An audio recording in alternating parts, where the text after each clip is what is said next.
Bonjour à tous, ce matin nous revenons sur le passage auquel nous nous sommes arrêtés de l'évangile de Matthieu chapitre 7 au verset 21 jusqu'à 27. Commençons par les versets 24 à 27 du chapitre 7 de Matthieu. Maintenant, revenons sur les versets 21 à 23. C'est pourquoi quiconque entend ces paroles que je dis et les met en pratique sera semblable à un homme prudent qui a bâti sa maison sur le roc. La pluie est tombée, les torrents sont venus, les vents ont soufflé et se sont jetés contre cette maison, elle n'est pas tombée parce qu'elle était fondée sur le roc. Mais quiconque entend ces paroles que je dis et ne les met pas en pratique sera semblable à un homme insensé qui a bâti sa maison sur le sable. La pluie est tombée, les torrents sont venus, les vents ont soufflé et ont battu cette maison, elle est tombée et sa ruine a été grande. Dans le texte, nous comprenons clairement que celui qui a bâti sur le roc comme celui qui a bâti sa maison sur le sable ont été attaqués. La Bible nous dit que la maison bâtie sur le roc et celle sur le sable ont été attaquées, mais seule la maison sur le roc a résisté. Comprenez pourquoi que le Seigneur a dit, c'est pourquoi quiconque entend ces paroles que je dis et les met en pratique sera semblable à un homme prudent qui a bâti. Pour le Seigneur Jésus, un homme prudent, c'est quelqu'un qui voit le mal venir et qui se comporte de sorte à l'éviter ou à éviter le pire. Donc un homme prudent, c'est quelqu'un qui sait que le mal est réel sur cette terre qui sera attaquée et Jésus est sa force pour pouvoir résister aux attaques. Donc il est important d'enseigner aux hommes d'être prudents aux attaques sataniques et non, tu vas pas souffrir, tu vas pas être attaqué, tu vivras le bonheur parfait, arrêtez de mentir aux hommes. C'est la prudence qu'il faut les enseigner de prudence et de faire la volonté de Dieu. C'est pour cela le Seigneur a dit, pourquoi m'appelez-vous Seigneur, Seigneur et ne faites-vous pas ce que je dis?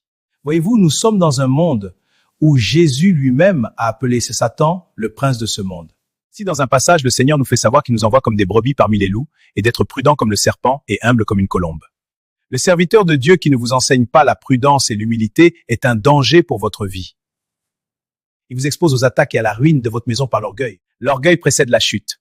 Au verset 22 de Matthieu 7, plusieurs me diront en ce jour-là, « N'avons-nous pas chassé des démons par ton nom et n'avons-nous pas fait beaucoup de miracles par ton nom? Retirez-vous de moi, vous qui commettez l'iniquité. » Alors je leur dirai ouvertement, « Je ne vous ai jamais connu. » Ici, nous voyons des personnes qui s'approprient le don comme étant la foi chrétienne parce qu'ils manifestent des dons de prophétie, ils sont éloquents, ils enseignent, ils chassent des démons, ils font beaucoup de miracles, attention.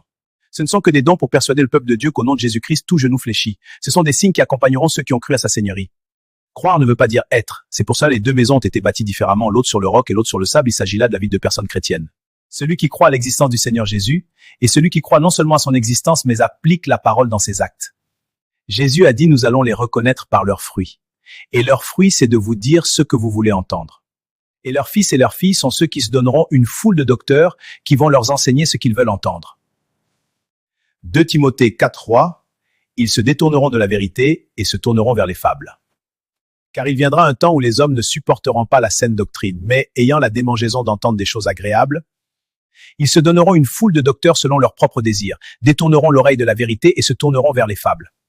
Aujourd'hui, c'est ce que nous constatons de l'évangile qui est annoncé au peuple de Dieu, rien que le bonheur, les bénédictions.